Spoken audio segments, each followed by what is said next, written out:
1519년 12월 20일 전라도 능주의 한 초가집 38살의 한 남자가 매일 아침 북쪽 창문을 열고 한양을 향해 절을 올렸습니다. 그가 기다린 사람은 오직 한 사람, 자신을 죽이라고 명한 바로 그 임금이었죠. 35일 동안 그는 그렇게 기다렸습니다. 끝내 임금은 한 번도 그를 만나주지 않았습니다.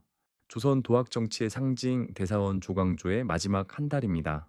그의 이름은 조광조. 1482년에 한양에서 태어나 1519년 능주에서 사약을 받은 인물입니다.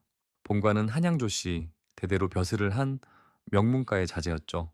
17살의 아버지를 따라 평안도로 갔다가 갑자사화로 유배 중이던 김갱필을 스승으로 삼습니다.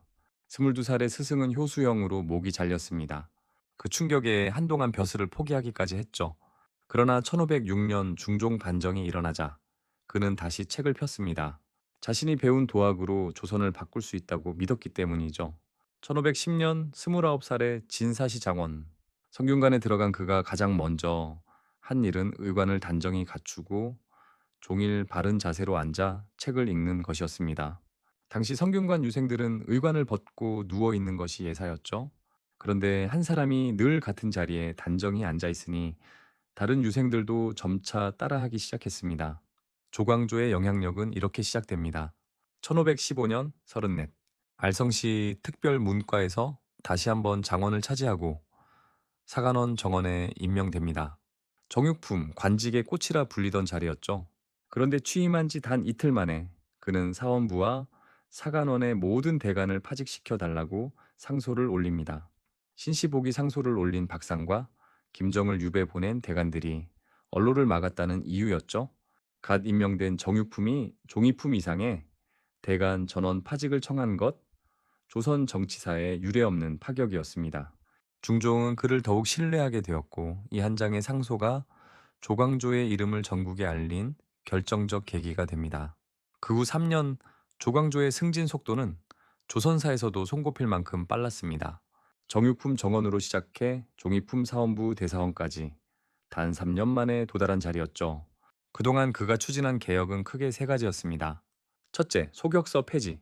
소격서는 도교 제천 의식을 담당하던 관청으로 유교 국가 조선에 이질적이라는 것이 그의 주장이었습니다. 31일 동안 매일같이 폐지를 청했고 결국 신하들이 궁궐에서 철야 농성을 벌였습니다. 한 신하는 이렇게 말했다고 하죠. 경들, 저는 속옷을 두둑이 챙겨 입고 왔습니다. 끝까지 버티겠다는 뜻이었죠. 결국 중종은 굴복합니다. 둘째, 현량과 추천과 면접으로 인재를 뽑는 새로운 제도였습니다. 1518년 28명을 선발했는데 그중 다수가 조광조의 측근이거나 동문 인맥이었습니다. 중종은 의문을 품기 시작합니다.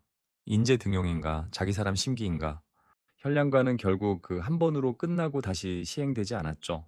셋째, 향약 마을 단위로 도덕 규범을 자치적으로 시행하는 제도였습니다. 동시에 토지 소유 상한선을 두는 균전법까지 주장했죠. 백성을 살리겠다는 뜻은 분명했습니다. 그러나 이 모든 일이 동시에 진행되면서 왕의 피로가 쌓이고 있었습니다. 후일 중종은 측근에게 이렇게 토로했다고 합니다.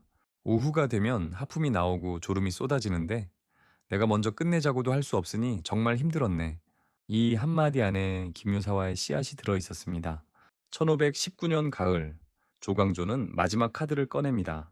위훈삭제, 거짓 공신을 가려내자는 운동이었죠.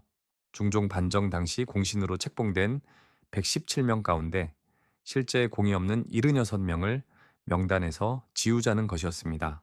70%가 넘는 인원이었죠. 그런데 이 일은 단순한 명단 정리가 아니었습니다. 중종이 왕좌에 앉아있는 정당성 그 자체가 바로 그 공신들의 반정이었기 때문이죠. 공신을 부정한다는 것은 곧 반정을 부정한다는 뜻이고 그것은 곧 중종 자신의 정통성을 흔드는 일이었습니다. 그러나 조광조는 여럿세를 끈질기게 압박했고 결국 1519년 11월 11일 위훈삭제는 단행됩니다. 단행된 그 순간 중종은 결심했을 것입니다. 이 사람을 더는 둘 수 없다고. 흔히 김효사와의 결정적 계기로 알려진 사건이 있습니다. 주초위왕, 궁궐 후원의 나무 잎에 누군가 꿀로 글자를 써 벌레가 그 모양대로 갉아먹게 했다는 이야기죠. 주와 초를 합치면 조, 곧 조광조의 성씨가 됩니다. 훈구파가 조작했다는 게 정설로 알려져 있죠. 하지만 학자들이 같은 실험을 해본 결과 벌레가 글자 모양대로 갉아먹는 일은 일어나지 않았습니다. 더 결정적인 사실은 당시의 중종실록에는 주초위왕 이야기가 등장하지 않는다는 것이죠.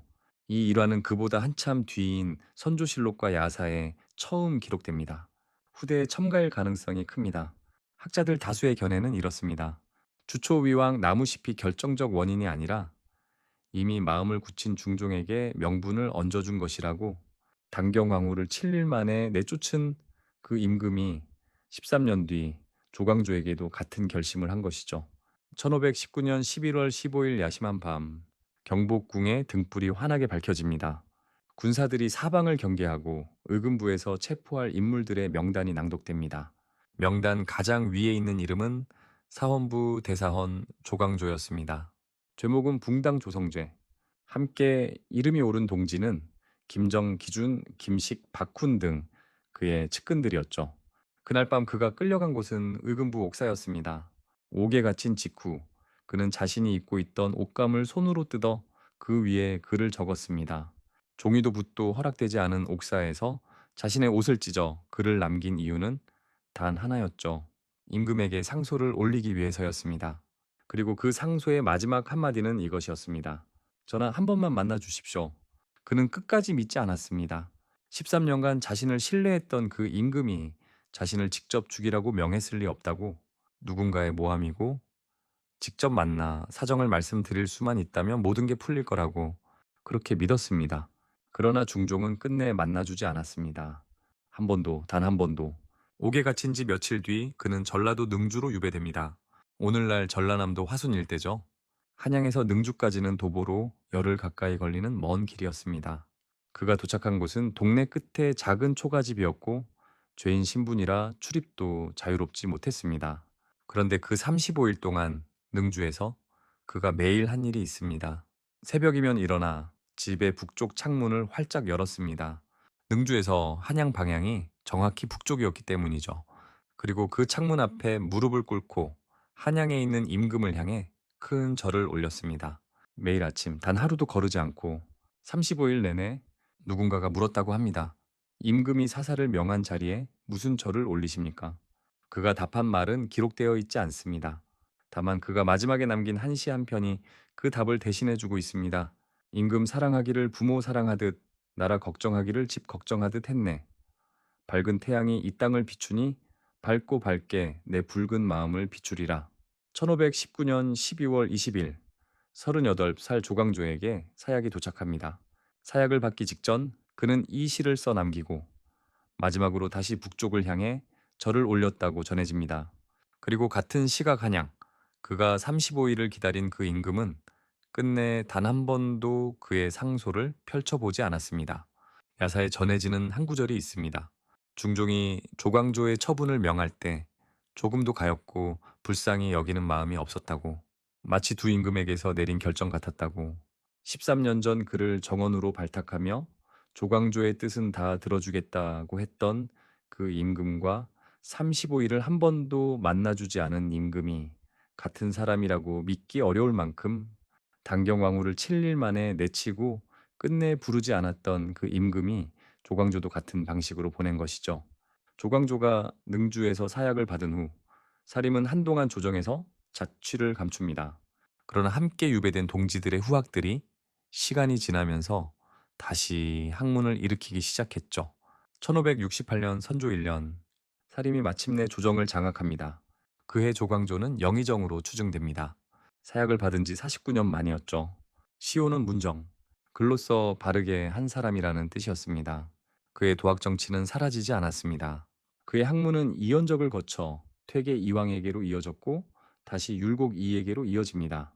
도산서원과 자운서원, 조선 후기 성리학의 두 봉구리가 모두 조광조가 38살에 다 펴지 못한 그 도학 정치의 연장선이었습니다. 이황은 이렇게 평했습니다. 뜻은 높았으나 정세를 다 읽지 못했다. 이는 이렇게 평했습니다. 학문이 무르익기 전에 너무 일찍 정치 일선에 나섰다. 두 사람의 평가는 비판이지만 동시에 그가 그곳에 있었기에 자신들이 있다는 인정이기도 했죠.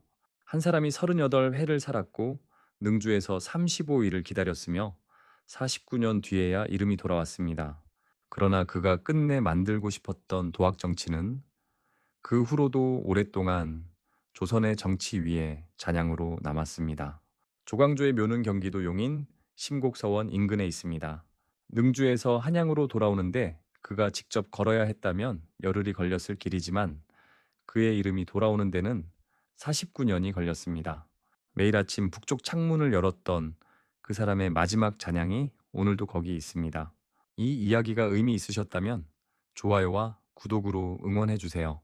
여러분의 응원이 더 좋은 역사 이야기를 만드는 큰 힘이 됩니다.